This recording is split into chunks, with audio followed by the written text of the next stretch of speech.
Hello दोस्तों, मैं हूं सी अखिलेश महेश्वरी और आज है हमारी 30 minutes a day FM revision classes का 24th day. Almost last day है। इसके नेक्स्ट क्लास में हम एमसीक्यूज वगैरह डिस्कस करेंगे, लेकिन सारे कॉन्सेप्ट जो मुझे करवाने थे वो मैं करवा चुका हूं। जिसने भी 23 लेक्चर्स अभी तक नहीं देखे हैं वो वहां पे जाके पहले वो सारे लेक्चर्स देखे और ये आज वाला लेक्चर्स भी जरूर देखें। ओके, तो शुरू करते हैं हमारा लास्ट लेक्चर। देखा जाए तो topic wise fund flow statement. Okay, fund flow statement क्या है सर? ये fund flow statement cash flow देखा था जस्ट। अच्छा, जिसने कैश फ्लो नहीं देखा वो पहले कैश फ्लो देखना, फंड फ्लो बाद में ही समझ में आएगा, क्योंकि मैं सारा रेफरेंस किसका देने वाला हूँ, कैश फ्लो का देने वाला हूँ। कि कैश फ्लो में हम ऐसे पढ़ते थे, अब यहाँ पे बस इतना सा चेंज कर लेना। ओके, तो सिर्फ एक दिन के अंदर अंदर अपना फंड फ्लो स्टेटमेंट खत्म होने वाला है। ओके, तो देखो सर क्या होता है ये fund flow statement. It is a statement which shows fund flow in an organisation. अरे ये क्या बात हुई, फंड फ्लो? आखिर ये फंड फ्लो होता क्या है? Fund flow means change in working capital. Cash flow में क्या होता था? कैश आया और गया को रिकॉर्ड किया जाता था, कैश इनफ्लो और कैश आउटफ्लोज को रिकॉर्ड किया जाता था। यहाँ पे किसको रिकॉर्ड किया जाएगा? चेंज इन वर्किंग कैपिटल को रिकॉर्ड किया जाएगा। Change in working capital, sir working capital क्या होता है? वर्किंग कैपिटल होता है current assets minus current liabilities. मतलब किसी भी करंट एसेट और करंट लाइबिलिटी की वजह से अगर वर्किंग कैपिटल में कोई चेंज आ रहा है तो उसे फंड फ्लो स्टेटमेंट में रिकॉर्ड किया जाएगा, बिल्कुल किया जाएगा। ओके, और अगर कोई ऐसा आइटम है जो आपकी वर्किंग कैपिटल को इफेक्ट नहीं कर रहा है, कोई ट्रांजेक्शन वर्किंग कैपिटल को इफेक्ट नहीं कर रहा है, दैट मीन्स वहां पे फंड का फ्लो भी नहीं हो रहा है, उसे रिकॉर्ड भी नहीं किया जाएगा। ओके, हर ट्रांजेक्शन के ये अकाउंट में पढ़ते ही अपन, एक डेबिट होता है एक क्रेडिट होता है, दो एस्पेक्ट। ओके, और अगर किसी ट्रांजेक्शन में एक साइड करंट आइटम और दूसरा साइड नॉन करंट आइटम हो तो समझ जाना कि वहां पे वर्किंग कैपिटल में चेंज आ रहा है और उसकी वजह से फंड फ्लो हो रहा है। जैसे कि transaction cash receive from debtor, entry क्या होता है? Cash account debit to debtor.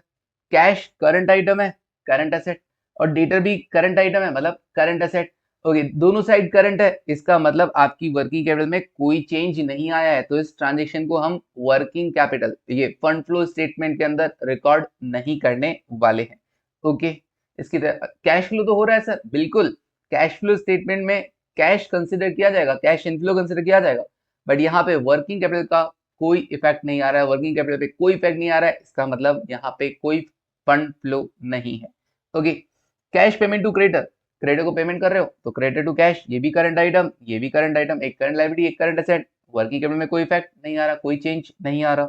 Machinery खरीदा, शेयर इश्यू किए, एक नॉन करंट आइटम दूसरा भी नॉन करंट आइटम, एक नॉन करंट एसेट हो गया दूसरा नॉन करंट लाइबिलिटी साइड में आ रहा है, इक्विटी हो गया। ओके, तो कोई वर्किंग कैपिटल में चेंज नहीं आया। Stock account debit to equity share capital, stock current asset होता है, इक्विटी नॉन करंट आइटम होता है, तो इसकी वजह से एक तरफ करंट आइटम दूसरी तरफ नॉन करंट आइटम, यस, इसकी वजह से वर्किंग कैपिटल इफेक्ट होगा और इसे फंड फ्लो स्टेटमेंट में रिकॉर्ड भी किया जाएगा। ओके, कैसे करेंगे वो सब देखना। अभी तुमको लग रहा होगा अरे यार ये तो अलग ही तरह का कॉन्सेप्ट है, आप बोल रहे थे कैश फ्लो की तरफ और ये एकदम अलग। समझाने के लिए देखो, कॉन्सेप्ट वाइज अलग है, बट कैश फ्लो स्टेटमेंट का रेफरेंस देते देते ही फंड फ्लो तैयार हो जाएगा, आपको पता भी नहीं चलेगा कि कैश फ्लो के जैसे ही फंड फ्लो तैयार हो गया है, कैश फ्लो के कॉन्सेप्ट के बेसिस पे ही फंड फ्लो तैयार हो गया। Okay, bank to debentures, bank to debentures, bank current item है और डिबेंचर्स एक नॉन करंट आइटम, यस, इसकी वजह से भी वर्किंग कैपिटल इफेक्ट हो रहा है और वहां पे फंड फ्लो हो रहा है। ओके, तो फंड फ्लो का सिंपली कॉन्सेप्ट क्या है? वर्किंग कैपिटल में अगर चेंज हो रहा है दैट मींस वहां पे फंड फ्लो हो रहा है। ओके, अब हमें स्टेटमेंट्स क्या क्या बनाने हैं। सिर्फ पहला statement, statement of changes in working capital, और दूसरा बनाना होगा fund flow statement, that's all. ये दो क्वेश्चन आपसे पूछे जा सकते हैं, फंड फ्लो स्टेटमेंट भी और केवल statement of changes in working capital भी पूछा जा सकता है। अगर फंड फ्लो स्टेटमेंट पूछा जाए तब भी statement of changes in working capital तो बनाना होगा, वो तो बनेगा ही बनेगा। हमें ये पता लगाना है statement of changes in working capital से कि वर्किंग कैपिटल इंक्रीज हुआ है कि डिक्रीज हुआ है। तो सिंपली इससे मुझे ये पता लगाना होगा कि इस साल वर्किंग कैपिटल इंक्रीज हुआ है कि डिक्रीज हुआ है, तो इंक्रीज और decrease in working capital. Okay, फिर फंड फ्लो स्टेटमेंट देखते हैं कैसे बनेगा। अब स्टेप्स क्या रहेगी? कैश फ्लो में याद करो स्टेप्स क्या क्या थी। पहले आप बनाते थे सबसे पहले प्रपोज डिविडेंड या डिविडेंड पेएबल अकाउंट, बोला था प्रपोज डिविडेंड होता नहीं लेकिन अगर एग्जाम में आ जाए तभी प्रपोज डिविडेंड को डिविडेंड पेबल दिमाग में रखना और कंसिडर कर लेना। तो पहला तो बनेगा डिविडेंड पेबल, दूसरा क्या बनेगा P&L एप्रोप्रिएशन, तीसरा क्या बनता है प्रोविजन फॉर टैक्सेशन। उसके बाद एडिशनल इंफॉर्मेशन के लिए हम अकाउंट्स बनाने को बोलते थे। यहां पर क्या होगा, यहां पर सबसे पहले आप अकाउंट्स बना देना for the additional information. Okay, वही सारे कौन कौन से, डिविडेंड पेबल, ठीक है, कौन सा प्रोविजन फॉर टैक्सेशन, वही सारे अकाउंट, मशीनरीज वगैरह के अकाउंट सारे वही बनाने, सेम टू सेम वैसे ही बनेगा, बिल्कुल वैसे ही बनेगा ना। ओके, फिर आप क्या बनाना, आप बनाना P&L एडजस्टमेंट अकाउंट। मतलब वो जो P&L एप्रोप्रिएशन बनाते थे ना तुम, अभी तुमको वो P&L एप्रोप्रिएशन नहीं बनाना, तुमको क्या बनाना है P&L एडजस्टमेंट अकाउंट बनाना। और उसमें क्या क्या आएगा वो सुनेंगे, अभी रुको। फिर P&L एडजस्टमेंट अकाउंट बनाकर सर इससे क्या पता करने वाले हैं, इससे हम पता करने वाले हैं fund from operation, fund from operation और loss from operation, fund from operation और लॉस फ्रॉम ऑपरेशन। ये क्या होता है, ये होता है operating profit before working capital changes. Cash flow में आता था ना operating profit before working capital changes, याद आया कुछ, बिल्कुल। अच्छा ये वही है, हाँ ये वही है, बस वहां तक पहुंचने का प्रेजेंटेशन बदल गया, वहां तक पहुंचने का प्रेजेंटेशन बदल गया है। पहले भी यही करते थे, अभी भी यही है, बस P&L एडजस्टमेंट अकाउंट बनाएंगे और ये वाला वैल्यू पता करेंगे और उसको नाम देंगे फंड फ्रॉम ऑपरेशन। अगर पॉजिटिव रहा हमारे लिए तो फंड फ्रॉम ऑपरेशन, और नेगेटिव रहा हमारे लिए तो लॉस फ्रॉम ऑपरेशन। फिर बनेगा statement of changes in working capital और फंड फ्लो स्टेटमेंट, ये दोनों स्टेटमेंट बन जाएंगे। कैसे बनेगा वो सुनो। P&L एडजस्टमेंट अकाउंट सबसे पहले, बाकी एडिशनल अकाउंट तो आप बना ही लेंगे जैसा आपको पहले कैश फ्लो स्टेटमेंट में सिखा रखा है। P&L एडजस्टमेंट अकाउंट कैसे बनेगा वो सुनो। P&L एप्रोप्रिएशन अकाउंट पता है, बिल्कुल पता है सर। P&L एप्रोप्रिएशन अकाउंट कैसे बनता था, सबसे पहले bye balance brought down P&L से, बिल्कुल बनता था। और क्या होता था टू बैलेंस कैरेट डाउन, बिल्कुल। और एप्रोप्रिएशन के आइटम्स क्या क्या होते थे, डिविडेंड जिसमें प्रेफरेंस शेयर डिविडेंड हो गया, इक्विटी डिविडेंड हो गया जिसमें फाइनल डिविडेंड भी है, इंटरम डिविडेंड भी है, किसी भी तरह का डिविडेंड हो, दोनों तरह के डिविडेंड यहाँ पर शामिल होते हैं। बोनस टू शेयर होल्डर भी आता है, ट्रांसफर टू रिजर्व भी आता है। बस इतना करने पर तुम्हारे आ जाता था by profit after tax for the current year, आता था ना, बिल्कुल आता था। P&L एप्रोप्रिएशन अकाउंट बनाते थे तब। फिर उस प्रॉफिट आफ्टर टैक्स में तुम ऐड क्या करते थे, tax debited in the P&L account ना, याद करो प्रोविजन फॉर टैक्सेशन में आता था ओ, ठीक है ना। और वहां पे जो बाय P&L आता था प्रोविजन फॉर टैक्सेशन अकाउंट में, बाय P&L जो लिखा जाता था अमाउंट, उसे आप पीएटी के अंदर ऐड कर देते थे। बस ऐड करने का टाइम आ गया तो ये जो टू प्रोविजन फॉर टैक्सेशन जैसे इधर लिखोगे, अपने आप प्रॉफिट आफ्टर टैक्स की जगह ये account profit before tax show करने लग जाएगा। जो वैल्यूज अभी हाईलाइट करने पर, जिन हाईलाइटेड को पीएटी आ रहा था, जैसे ही मैंने यहाँ पे प्रोविजन फॉर टैक्सेशन भी लिखा तो इधर ये प्रोविजन फॉर टैक्सेशन वाला अमाउंट भी ऐड होकर आएगा कि नहीं आएगा, आएगा ना बैलेंसिंग में, तो ये पीबीटी आ गया है। ओके, प्रॉफिट बिफोर टैक्स तक हम पहुंच गए हैं। अब इससे तुम कैश फ्लो स्टेटमेंट में शुरुआत किया करते थे ऑपरेटिंग एक्टिविटी का, प्रॉफिट बिफोर टैक्स से। ओके, अब हमें क्या करना है, प्रॉफिट बिफोर टैक्स के बाद आप क्या करते थे सर, नॉन कैश और नॉन ऑपरेटिंग एक्सपेंसेस को ऐड करते थे, बिल्कुल करते थे। तो जरा देखो, ये non operating expenses, non operating expenses, non operating expenses, non operating expenses, non operating expenses, non operating expenses, non operating expenses और नॉन कैश एक्सपेंसेस कह दीजिए। क्यों, क्योंकि राइट ऑफ करने में कोई खर्चा नहीं लगता, कोई पैसे का आउटफ्लो नहीं होता है। Okay, depreciation non cash expenditure. तो नॉन कैश और नॉन ऑपरेटिंग एक्सपेंसेस को ऐड करना होता था ना, तो भैया ऐड करने वाले आइटम इधर लिखो डेबिट साइड में। और लेस क्या किया जाता था, लेस किया जाता था नॉन कैश और non operating incomes, profit on sale of fixed asset investment, interest received, investing के घर का होता है ना, dividend received, non operating income. अच्छा, ट्रांसफर फ्रॉम रिजर्व, ये थोड़ा ध्यान रखना, ये चीज P&L एप्रोप्रिएशन अकाउंट का ही होता है ना। कैसे, अगर आपने ट्रांसफर रिजर्व में किया है तो टू ट्रांसफर टू रिजर्व, और रिजर्व से वापस ट्रांसफर हुआ है तो by transfer from reserve, P&L appropriation account का ही पार्ट हो गया। ओके, फिर उसके बाद अदर नॉन ऑपरेटिंग इनकम, फिर उसके बाद फॉरेन एक्सचेंज गेन, ये भी नॉन ऑपरेटिंग इनकम हो गया है। बैलेंस में क्या आ जाएगा, बैलेंसिंग फिगर में आ जाएगा fund from operation, that is operating profit before working capital changes. ये लो जी, कैश फ्लो स्टेटमेंट में इधर उधर किया करते थे, इसमें इस एक ही अकाउंट में सब कुछ आ गया है, इसलिए बच्चों को ये वाला चीज ज्यादा इजी लगता है comparatively to cash flow statement. Okay, बड़ा आसान सा सर, P&L एप्रोप्रिएशन जो बनता था वो बन ही रहा है। ऐड टैक्स करते थे, लिख दिया to provision for taxation. Add क्या करते थे, नॉन कैश और नॉन ऑपरेटिंग एक्सपेंसेस सारे डेबिट में लिख दिए, और लेस क्या करते थे, नॉन कैश और नॉन ऑपरेटिंग इनकम्स लेस कर दिया भैया, क्रेडिट साइड में लिख दिया, खत्म। बच गया क्या अपने फंड फ्रॉम ऑपरेशन। अच्छा, इधर बैलेंस आया तो fund from operation, debit side में बैलेंस आता तो लॉस फ्रॉम ऑपरेशन वो कहलाता। डन। हम आ गए हैं operating profit before working capital changes में। अब हमें क्या करना होता था, वर्किंग कैपिटल के चेंजेस करने होते थे ना। ये लो जी, इसके लिए स्टेटमेंट बनता है क्या, statement of changes in working capital.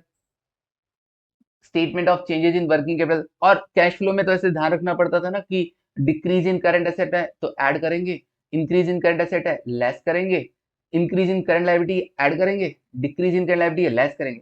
इधर बड़ा सिंपल सा है, जितनी भी करंट एसेट्स या करंट लायबिलिटीज है उनकी लिस्ट बनाओ, लिख दो, पिछले साल की भी और इस साल की भी, फिर देख लो वर्किंग कैपिटल कितना आ रहा है पिछले साल और इस साल। वर्किंग कैपिटल पिछले साल के कंपैरिजन में इस बार इंक्रीज हुई है या डिक्रीज हुई है, पता चल जाएगा। सिंपल, सिंपली करंट एसेट्स और करंट लायबिलिटीज की लिस्ट बनानी है, पिछले साल का वर्किंग कैपिटल और इस बार का वर्किंग कैपिटल पता कर देना है, और फिर कंपेयर कर लेना है कि इंक्रीज हुई है कि डिक्रीज हुई है। ये लो जी, हो गया इंक्रीज और डिक्रीज इन वर्किंग कैपिटल का adjustment.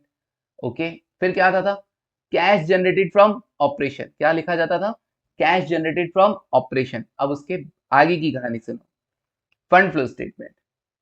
Fund flow statement, cash generated from operation के बाद आप लिखा करते थे लेस इनकम टैक्स पेड, लिखा करते थे ना, और आपके पास आ जाता था cash flow from operating activities. बस वैसे ही अब उसके बाद क्या होता था, इन्वेस्टिंग और फाइनेंसिंग ना, बिल्कुल, ये investing activities, sale of investment, purchase of investment, loan given, repayment of loan given, interest received. Okay, ये तो हो गई क्या, इन्वेस्टिंग एक्टिविटीज। अब फाइनेंसिंग की अगर बात की जाए, इश्यू इक्विटी शेयर्स इश्यू किया, डिवेंचर्स इश्यू किया, लोन लिया। अच्छा, इक्विटी शेयर्स का बायबैक, प्रेफरेंस शेयर्स का रिडम्पशन, रिसीव नहीं रिडम्पशन होगा, redemption of preference shares, redemption of preference shares, loan का repayment, interest paid, dividend paid, ये सब चीजें फाइनेंसिंग की यहाँ पर आ जाएंगी, redemption of preference shares. Done. और इन्वेस्टिंग का ये पार्ट रह गया, ये लो जी डिविडेंड रिसीव्ड। मतलब उसके बाद वही इन्वेस्टिंग और फाइनेंसिंग एक्टिविटीज आपको लिखनी है। अच्छा, लिखने का तरीका दिखा तो दिया, एक्चुअली हेडिंग क्या जाएगा, हेडिंग जाएगा, एक तरफ लिखा जाएगा सोर्सेस और एक तरफ लिखा जाएगा एप्लीकेशंस या uses. Okay, fund flow statement में फंड के सोर्सेज और फंड की एप्लीकेशन, जिधर पैसा आ रहा है तुमको वो सोर्सेज में लिखना है, जिधर पैसा जा रहा है वो एप्लीकेशन में दिखा देना। ओके, पैसा बोलते हैं वर्ड, लेकिन दिमाग में एक्चुअली कॉन्सेप्ट क्या है, सुनना, फंड फ्लो, फंड फ्लो हो रहा है, फंड आ रहे हैं तो सोर्सेज में लिखा जाएगा, तो ये आ गया सोर्सेज ऑफ फंड और एप्लीकेशन ऑफ फंड।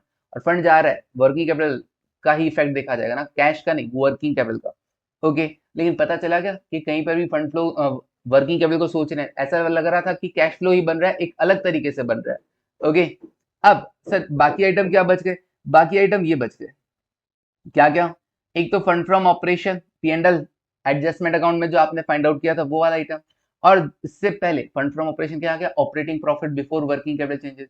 उसके बाद इंक्रीज और डिक्रीज इन वर्किंग कैपिटल, ये लो जी इंक्रीज और डिक्रीज इन वर्किंग कैपिटल। ये डिक्रीज हुआ तो इधर लिखना, इंक्रीज हुआ तो इधर लिख देना, बस।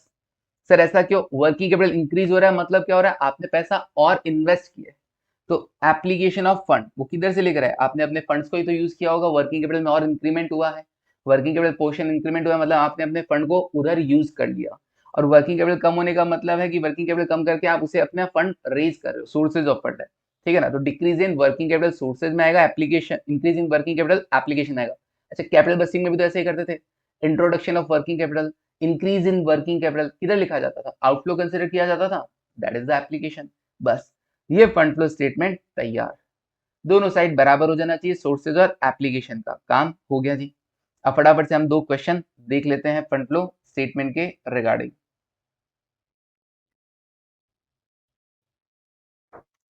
फंड फ्लो स्टेटमेंट देखो, 3.3 नंबर पेज पर आपके मॉड्यूल में फंड फ्लो स्टेटमेंट दे रखा है, ये दो क्वेश्चन है। From the balance sheet of x limited prepare statement of changes in working capital और फंड फ्लो स्टेटमेंट, दो स्टेटमेंट बनाने हैं। मैंने कहा तुम सिर्फ फंड फ्लो बोलोगे तब भी मेरे को ये दोनों बनाने ही बनाने होंगे। बैलेंस शीट दे रखी है, गुडविल 2021 में 115 2022 में 90,000, इसका मतलब ड्यूरिंग द ईयर क्या हुआ है, 25,000 गुडविल राइट ऑफ हुई है। लैंड एंड बिल्डिंग ओपनिंग में 2 लाख, क्लोजिंग में 170, मतलब 30,000 से लैंड एंड बिल्डिंग का वैल्यू कम हो गया, मतलब डेप्रिसिएशन लगा होगा, अगर कोई और इन्फॉर्मेशन नहीं दे रखा है तो। प्लांट प्लांट 80,000 था, 2 लाख हो गया, इंक्रीज तो हुआ है, मतलब खरीदा तो पक्का है, बेचा होगा तो पता नहीं, खरीदा तो पक्का है। फिर debtor stock, BR, cash in hand, cash at bank, creditor, BP, yellow colour से जो हाईलाइट है वो सब तो statement of changes in working capital में चला जाएगा, उसके अलावा उसका कोई दिमाग ही नहीं लगाना। उसके बाद लाइबिलिटी साइड में क्या, इक्विटी शेयर कैपिटल 3 लाख का 4 लाख हो गया, इंक्रीज हुआ है। प्रेफरेंस शेयर कैपिटल 1.5 लाख से 1 लाख हो गया, 50,000 से कम हो गया, मतलब रिडम्पशन हुआ है। पीएनएल अकाउंट, अभी पहले पीएनएल अप्रोप्रिएशन बनाते थे, अभी पीएनएल एडजस्टमेंट में सब कुछ हो जाएगा। ओके, जनरल रिजर्व 40 से 70 हो, मतलब 30,000 इंक्रीज हो गया, transfer to reserve. Propose dividend मैंने कट करके डिविडेंड पेबल लिखा दिया, क्योंकि प्रपोज नाम की कोई चिड़िया ही नहीं होती है, ठीक है ना। डिविडेंड पेबल, ओपनिंग हो गया बैलेंस, क्लोजिंग हो गया, बना देंगे जी डिविडेंड पेबल अकाउंट, पता कर लेंगे कितना डिविडेंड पे हुआ है, कितना डिविडेंड डिक्लेयर हुआ है। उसके बाद प्रोविजन फॉर टैक्सेशन बना देंगे, ये अकाउंट भी बना दिया जाएगा। Okay, following is the additional information available. Depreciation 10,000 है किसमें, चार्ज ऑन द प्लांट, और 20,000 है किसमें, लैंड एंड बिल्डिंग पर। ओके, 20,000, यहां पर तो लैंड एंड बिल्डिंग 30,000 से कम हो रही है, और यहां पर आप दिखा रहे हैं 20,000 रुपए, कुछ गड़बड़ है, या तो कुछ गड़बड़ है, वरना आप क्या मान सकते हैं फिर, सेल कर दिया आपने, है ना। इंटरिम डिविडेंड 20,000 रुपए का आपने दिया है 2022 में, और इनकम टैक्स आपने पे किया है 35,000 रुपए का। ओके, यहाँ पे हम फटाफट से एक बार देख लेते हैं डेप्रिसिएशन, ठीक है 30,000 लगाया है। ओके, 10 और 20, चलिए अब अकाउंट बनाना शुरू करो। कौन कौन से, सबसे पहले तो एडिशनल इंफॉर्मेशन के अकाउंट बनाओगे, प्रपोज डिविडेंड अकाउंट बनाओगे, बिल्कुल। डिविडेंड पेबल, जो मैंने कट करवा के डिविडेंड पेबल लिखवा दिया था। Opening balance, by balance brought down, closing balance, to balance carried down. और क्या क्या इन्फॉर्मेशन दी हुई है डिविडेंड के रिगार्डिंग, डिविडेंड के रिगार्डिंग आपको दे रखा था यहाँ पे इंटरिम डिविडेंड, मैंने कहा ये इंटरिम नहीं, ये अलग है और इंटरिम अलग है भैया, ये फाइनल डिविडेंड और वो इंटरिम वो अलग है। अच्छा, तो डिविडेंड के रिगार्डिंग कोई इन्फॉर्मेशन नहीं दी, मतलब नहीं, फाइनल डिविडेंड के रिगार्डिंग कोई इन्फॉर्मेशन नहीं दी कि कितना डिक्लेयर हुआ है, कितना पे हुआ है। ओपनिंग वाला क्या मान लोगे, पे मान लोगे, और क्लोजिंग वाला डिक्लेयर मान लोगे। तो ओपनिंग वाला 42,000 पे मान लेना, और क्लोजिंग वाला इस बार डिक्लेयर मान लेना। तो पहले आप डिविडेंड में बाय पीएनएल अप्रोप्रिएशन लिखा करते थे, अभी बाय पीएनएल एडजस्टमेंट लिखना, क्योंकि ये वैल्यू किधर जाएगी, पीएनएल एडजस्टमेंट अकाउंट में जाएगी। पीएनएल अप्रोप्रिएशन वाले सारे आइटम किधर जाते हैं, पीएनएल एडजस्टमेंट में जाते हैं। फिर प्रोविजन फॉर टैक्सेशन आप अकाउंट बनाएंगे, वहां पे ओपनिंग बैलेंस, क्लोजिंग बैलेंस, कोई इन्फॉर्मेशन दे रखा है टैक्स पेड का, बिल्कुल टैक्स पेड का इन्फॉर्मेशन दे रखा था 35,000, तो लिख दीजिए 35,000, 35,000, ये लो जी 35,000, बैलेंसिंग फिगर में अपने आप आ जाएगा 45,000। ओके, अगेन पहले बाय पीएनएल लिखा करते थे, क्योंकि पीएनएल में जाता है ना प्रोविजन फॉर टैक्सेशन, तो अभी अपन पीएनएल एडजस्टमेंट बनाने वाले हैं, तो हम यहाँ पे बाय पीएनएल एडजस्टमेंट ही लिख देंगे। बोला ना, अभी सारे आइटम ही कहाँ तक के operating profit before working capital changes वाले जो आइटम है वो पीएनएल एडजस्टमेंट में जाएंगे। Okay, done. फिर उसके बाद नेक्स्ट आइटम, अलग अलग अकाउंट है, लैंड एंड बिल्डिंग। तो लैंड एंड बिल्डिंग में आप क्या मानेंगे, ओपनिंग 2 लाख था, क्लोजिंग 170 था, डेप्रिसिएशन सिर्फ 20,000 का लगा हुआ है। अब डेप्रिसिएशन अगर केवल 20,000 का है तो बाकी 10,000 क्या होगा, आपने land and building sell out किया होगा, ये लो जी आ गया।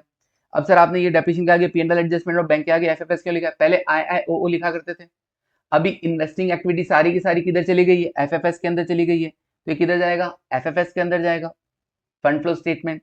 और डेप्रिसिएशन, डेप्रिसिएशन किधर आता था, operating profit before working capital changes के ऊपर आता था ना, दैट इज पीएनएल एडजस्टमेंट, जो कि अब किधर आएगा, पीएनएल एडजस्टमेंट में। बढ़ाने वाला आइटम है, ऐड करने वाला आइटम तो डेबिट साइड में आ जाएगा, बिल्कुल आ जाएगा सर। फिर उसके बाद प्लांट मशीनरी बनाएंगे, प्लांट मशीनरी का opening balance, to balance brought down, closing by balance carried down, depreciation 10,000 दे रखा था, बैलेंसिंग फिगर आ गया इधर टू बैंक। आपने जो परचेज किया, जो परचेज किया वो इन्वेस्टिंग में जाता था ना, ओके, अभी किधर जाएगा, इन्वेस्टिंग वाले सारे आइटम एफएफएस के अंदर जाएंगे, फंड फ्लो स्टेटमेंट के अंदर जाएगा। और डेप्रिसिएशन तो किधर तक का आइटम है, operating profit before working capital changes तक का आइटम है, ऐड होता था ना पीएनएल एडजस्टमेंट में, डेबिट साइड में दिखा दोगे, बिल्कुल। तो ऑपरेटिंग वाले आइटम पीएनएल एडजस्टमेंट में चले जाएंगे, ठीक है। अब देखो, अब बनेगा पीएनएल एडजस्टमेंट अकाउंट। सबसे पहले opening balance, by balance brought down, कौन सा वाला, पीएनएल अकाउंट वाला, देखो जरा कितना बैलेंस है पीएनएल अकाउंट के अंदर, ओपनिंग 30 है और क्लोजिंग 48,000, 48,000 लिख देते हैं। 30,000 और 48,000, ये दोनों आइटम लिख दिए। और क्या क्या लिखा जाता है?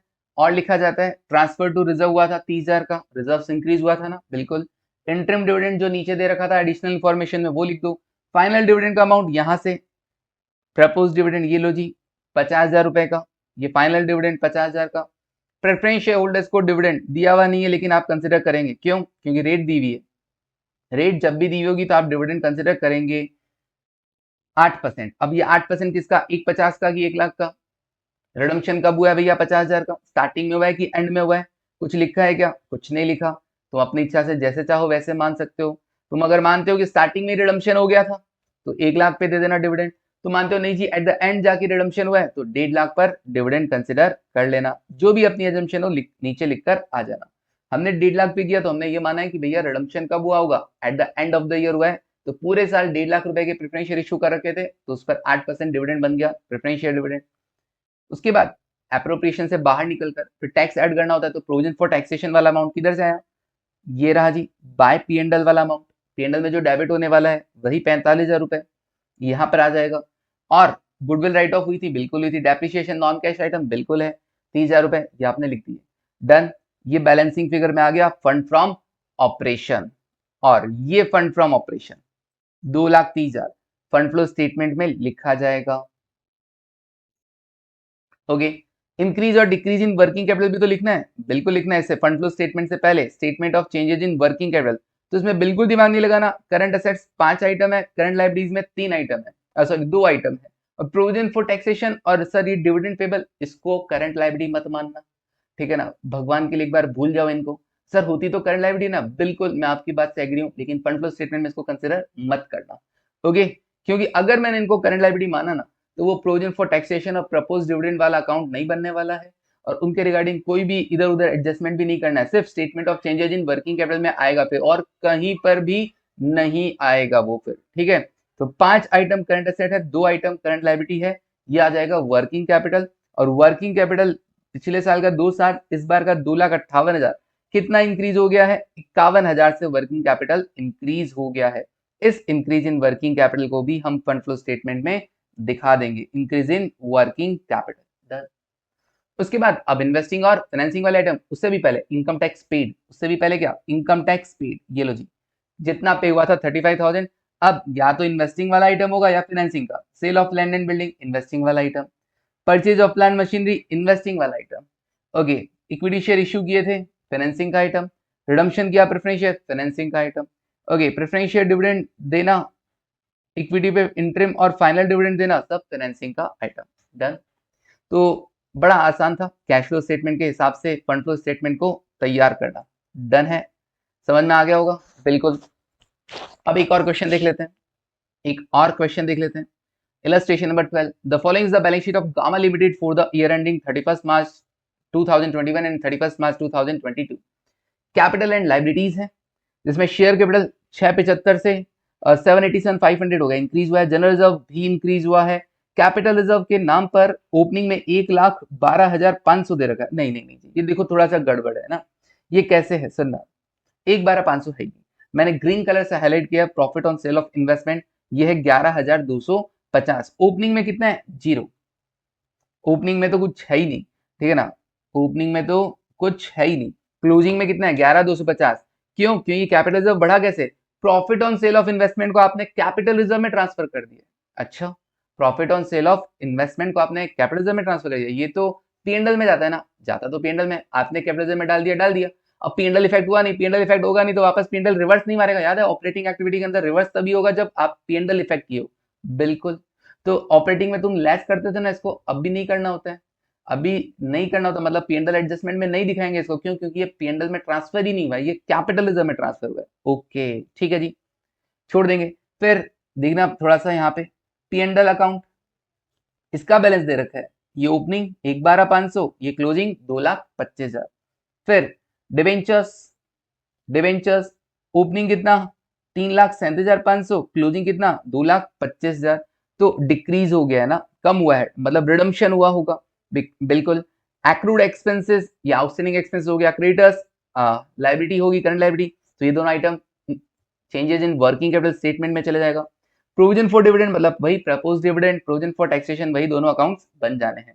फिर फिक्स्ड एसेट्स, ओरिजिनल कॉस्ट भी दे रखा है, एक्यूमुलेटेड डेप्रिसिएशन भी दे रखा है और बुक वैल्यू भी दे रखा है। जब दोनों दे रखे हम दो तरीके से बनाते हैं ना, account fixed asset account original cost पे बनाएंगे और एक्यूमुलेटेड डेप्रिसिएशन बनाएंगे। ओके, फिर लॉन्ग टर्म इन्वेस्टमेंट, ओपनिंग में भी 2,02,500, क्लोजिंग में भी 2,02,500, कोई चेंज नहीं है। Stock, debtor, BR, prepaid expenses, ये चारों आइटम किधर चले जाएंगे? ये चारों के चारों करंट एसेट में चले जाएंगे। उसने बोला debtor net of the provision for doubtful date, मैंने कहा बढ़िया है, तुम नहीं करते तो मैं नेट कर देता। ओके, मिसलेनियस एक्सपेंडिचर, ओपनिंग में 16,875, क्लोजिंग में 11,250, कम कैसे हो गए भैया? राइट ऑफ हो गए। अब राइट ऑफ हो गए हैं तो एड बैक हो जाता है कि नहीं हो जाता ऑपरेटिंग एक्टिविटी में? राइट ऑफ किधर से हुआ होगा? पीएनएल से हुआ होगा, तो वापस ऐड करना होता है कैश फ्लो स्टेटमेंट। तो फंड फ्लो में क्या करना होगा? पीएनएल एडजस्टमेंट में डेबिट साइड में दिखा देना। बिल्कुल। During the year fixed asset जिसका बुक वैल्यू 11,250 है, ओरिजिनल कॉस्ट नहीं, बुक वैल्यू 11,250 है, उसे 9,000 में बेच दिया, मतलब 2,250 रुपए का नुकसान हो गया। अब तक का डेप्रिसिएशन कितना है उस पर? अब तक का डेप्रिसिएशन है 33,750, मतलब उसकी ओरिजिनल कॉस्ट कितनी रही होगी? उसकी ओरिजिनल कॉस्ट 11,250 तो उसकी बुक वैल्यू है, अब तक का डेप्रिसिएशन 33,750 है। 34 और एक 35 और ये 45,000 उसकी ओरिजिनल कॉस्ट रही होगी। खैर कोई दिक्कत नहीं, अपने को क्या करना है। फिर उसके बाद ड्यूरिंग द ईयर इन्वेस्टमेंट 90,000 रुपए के आपने बेच दिए हैं। ओके, एंड ऑल्सो इन्वेस्टमेंट 90,000 के आपने खरीद भी लिए। अच्छा, मैं सोच रहा था इन्वेस्टमेंट की वैल्यू में कोई चेंज नहीं आया है, यहाँ पर तो क्या हो रहा है, यहाँ पर तो जितना का बेचा 90,000 के तो बेचे और 90,000 के ही खरीद लिए। अच्छा, जो बेचे हैं वो कितने के प्रॉफिट पर बेचे हैं? Profit on sale of investment 11,250। यहाँ पे भी तो हिंट था कि इन्वेस्टमेंट बराबर कैसे सर ऊपर लिखा हुआ था, प्रॉफिट ऑन सेल मतलब बिका तो है। 11,250 का प्रॉफिट, इसका मतलब 90,000 रुपए के इन्वेस्टमेंट 11,250 के प्रॉफिट पर बेचे गए हैं, 1,01,250 रुपए में उनको बेचा गया है। इन्वेस्टमेंट अकाउंट बनाएंगे भैया। डिवेंचर्स रिटायर मतलब रिडम्पशन हो गए, प्रीमियम पे रिडम्पशन हुए हैं। मैंने कहा अच्छा, प्रीमियम पे रिडम्पशन हुए, कितना कितना वैल्यू का रिटायर हुआ है? डिवेंचर्स ओपनिंग में 3,37,500 है, क्लोजिंग में 2,25,000 है, मतलब 1,12,500 का रिडम्पशन हुआ है। अब ये जो 1,12,500 का जो रिडम्पशन हुआ है वो 10% प्रीमियम पे हुआ है, तो 1,12,500 का 10% कितना? 11,250 प्रीमियम पे हुआ है, मतलब टोटल पेमेंट मैंने कितना किया? 1,12,500 प्लस 11,250। मैं अच्छी बात है, पेमेंट तो हो गया। फाइनेंसिंग के अंदर लिखोगे तो टोटल अमाउंट ऐड करके लिखा जाता है, वैसे ही एफएफएस में भी जाएगा तो एप्लीकेशन ऑफ यूजेज फंड्स के अंदर टोटल अमाउंट जाएगा। लेकिन ये जो प्रीमियम आप डेबिट किए होंगे, एंट्री क्या होती है? Debenture account debit, premium on redemption of debenture account debit to bank. और वो जो प्रीमियम डेबिट हुआ है, मेरे को तो बैलेंस शीट में डेबिट साइड बोले तो एसेट साइड में कुछ कहीं पे भी नहीं दिखाई दे रहा। क्यों नहीं दिखाई दे रहा? क्योंकि वो राइट ऑफ हो चुका है। अच्छा, ये पीएनएल से राइट ऑफ हो गया, वरना बैलेंस शीट में आता एसेट साइड में, बिल्कुल आता। अब पीएनएल से राइट ऑफ हो गया मतलब वही बात, पीएनएल में गया है, नॉन ऑपरेटिंग आइटम है, वापस एड बैक करना पड़ेगा कि नहीं करना पड़ेगा? बिल्कुल, मतलब पीएनएल एडजस्टमेंट के डेबिट साइड में आपको दिखाना पड़ेगा।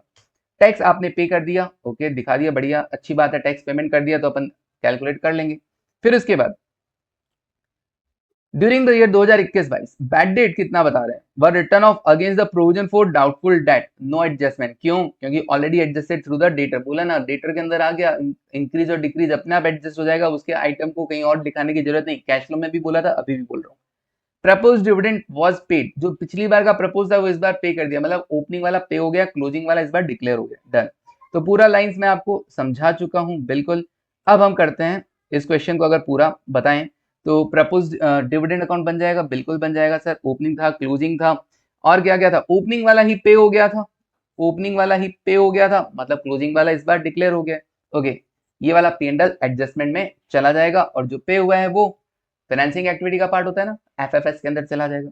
प्रोविजन फॉर टैक्सेशन, ओपनिंग इधर, क्लोजिंग इधर, और आपको दे रखा है कितना पे हुआ है, टैक्स पेड का अमाउंट दे रखा है, तो जो पे किया है वो तो एफएफएस में जाएगा ना, याद है? Operating profit before working capital changes के आगे वाले आइटम एफएफएस के अंदर, और ये वाला आइटम बाय पीएनएल, इसमें पीएनएल एडजस्टमेंट में चला जाएगा।